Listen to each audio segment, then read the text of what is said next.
खबर है सुल्तानपुर से, जहां पर योगी के मंत्री ओम प्रकाश राजभर के बोल कर्नाटक के डिप्टी सीएम पढ़े संविधान का पाठ। जी हां, योगी सरकार के कैबिनेट मंत्री ओम प्रकाश राजभर ने कर्नाटक के डिप्टी सीएम को संविधान का पाठ पढ़ाने का सुल्तानपुर में संदेश दिया है। बहराइच की गाजी में मेल पर टिप्पणी करते हुए उन्होंने कहा कि सुहेलदेव ने स्वतंत्रता संग्राम सेनानी के रूप में बहुत ही बेहतरीन भूमिका अदा की थी। वह राहुल गांधी के मुस्लिम आरक्षण पक्ष में आए बयान पर मंत्री ने कटाक्ष करते हुए कहा कि अपनी सरकार में राहुल ने क्यों नहीं लागू कराया मुस्लिम आरक्षण। वहीं आईएएस अभिषेक प्रकाश पर ईडी की कार्रवाई को उन्होंने योगी सरकार का बड़ा एक्शन बताया। वही पंचायती राज मंत्री ओम प्रकाश राजभर मंगलवार की सुबह सुल्तानपुर पहुंचे, जहां पर पीडब्ल्यूडी गेस्ट हाउस पर गार्डन की सलामी दी। वहीं जिलाधिकारी हर्ष कुमार और पुलिस अधीक्षक कुमार अनुपम सिंह ने मुख्य विकास अधिकारी अंकुर कौशिक के साथ मंत्री का स्वागत किया। वहीं इस अवसर पर जिला उद्यान विभाग, समाज कल्याण विभाग, कृषि विभाग, वाणिज्य कर विभाग, चिकित्सा विभाग, आयुष विभाग, परिवहन विभाग, फल एवं संरक्षण विभाग, युवक कल्याण विभाग समेत अन्य विभाग के स्टॉलों का मंत्री ने अवलोकन किया। वहीं इस अवसर पर मंत्री ने शासन की योजनाओं को धरातल पर उतारने के लिए अधिकारी को दिशा निर्देश दिए। सुल्तानपुर से बाबा संदीप श्रीवास्तव की स्पेशल रिपोर्ट।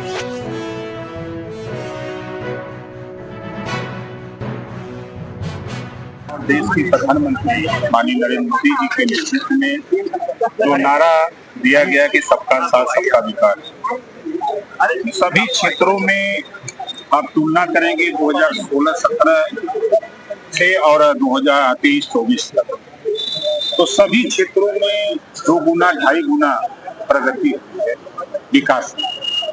और जो 16-17 के पहले जो अपराधी छुट्टा सांड की तरह घूमते थे, आज वो अपराधियों पर पूर्ण रूप से, माफियाओं पर अंकुश लगा।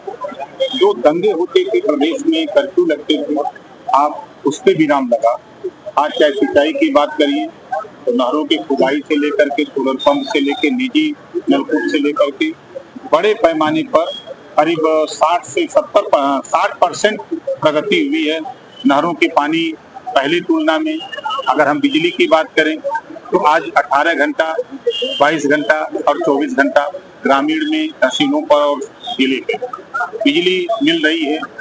और जो भी चाहे आवास की बात अगर हम करें तो पिछले 16-17 की तुलना में आज जो प्रगति हुई है, और जो एनडीए सरकार ने जो वादा किया था जनता के, उसको हम लोगों ने बड़े पैमाने पर पूरा करने का काम किया। ये सब अखिलेश यादव कहते हैं कि बर्बाद। देखिए, वो लोग नफरत फैलाते हैं, चाहे वो कांग्रेस हो, चाहे सपा हो, चाहे बसपा हो, वो लोग नफरत की बात करते हैं। पहली बार आजादी के बाद एनडीए सरकार में 51 बच्चे मुस्लिम जिनको नफरत को पढ़ाते हैं, आईएएस पास किया। कल वो एसडीएम बनेगा, कल वो सीडीओ बनेगा, वो कल डीएम बनेगा आगे आने वाले दिनों में। इन लोगों को चिंता इस बात की है कि जब ये कुर्सी पर होगा तो वो सबका साथ सबका विकास का नारा लगाएगा, नफरत नहीं, अपनी कम्युनिटी में भी वो नफरत को खत्म करने का प्रयास करेगा। इस बात को लेकर वो लोग चिंतित हैं।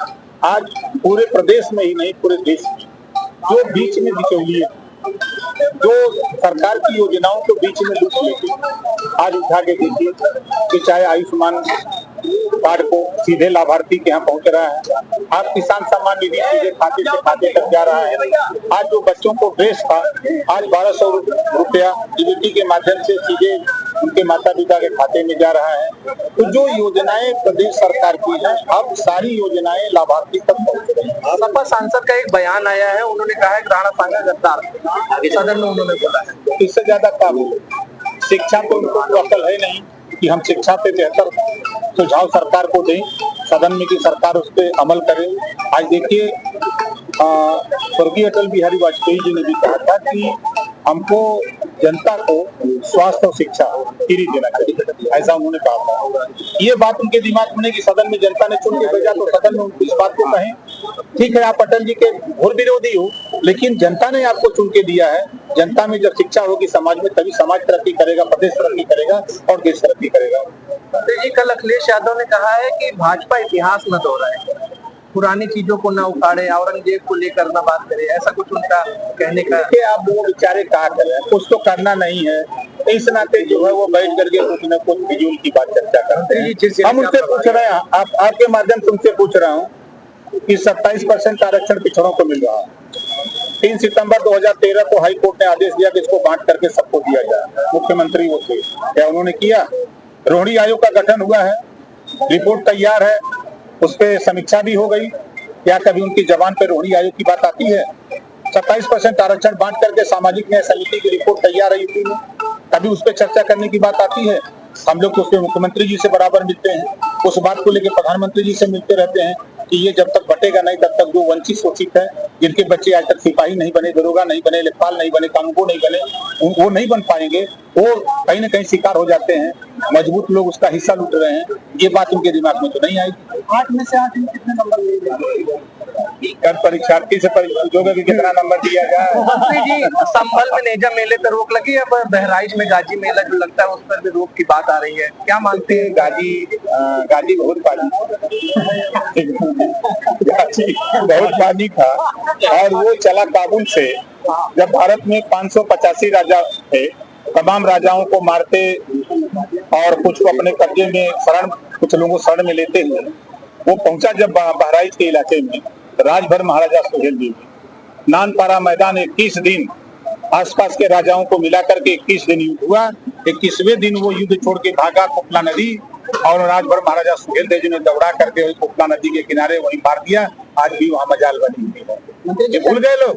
तो जो लूटने आया, जो देश को गुलाम बनाने आया, उसका मेला लगा होते। जो देश को गुलामी से बचाया, जो देश को लूटने से बचाया, राजभर महाराजा सुहेल देव का मेला नहीं लगाओगे?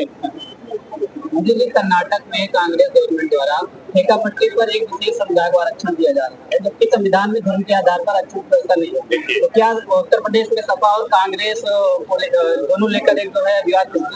देखिए, पहले तो आप जान लीजिए, संविधान में बाबा साहब डॉक्टर अम्बेडकर जी ने 4 वर्ग बनाया, सामान्य वर्ग, पिछड़ा वर्ग, अनुसूचित वर्ग और जनजाति वर्ग, 4 वर्ग। इसके अलावा कोई नहीं। सामान्य वर्ग को भी आरक्षण है 10%, पिछड़ा वर्ग को भी आरक्षण है 27% और अनुसूचित जाति जनजाति वर्ग को भी 22.5% आरक्षण है। इसी में सब लोग आते हैं, चाहे मुसलमान हो, सिख हो, ईसाई हो, जैन हो, पारसी हो, इसी में आते हैं। वो पहले संविधान को पढ़ करके तब लोग बात करें। अगर कोई सरकार काम करे तो अलग कर रहे हैं तो उनको तो चाहिए कि जिनको नहीं मिला पहले उनको दें, ये बात सोचना चाहिए। उसी बात को तो हम लोग लड़ रहे हैं कि 27%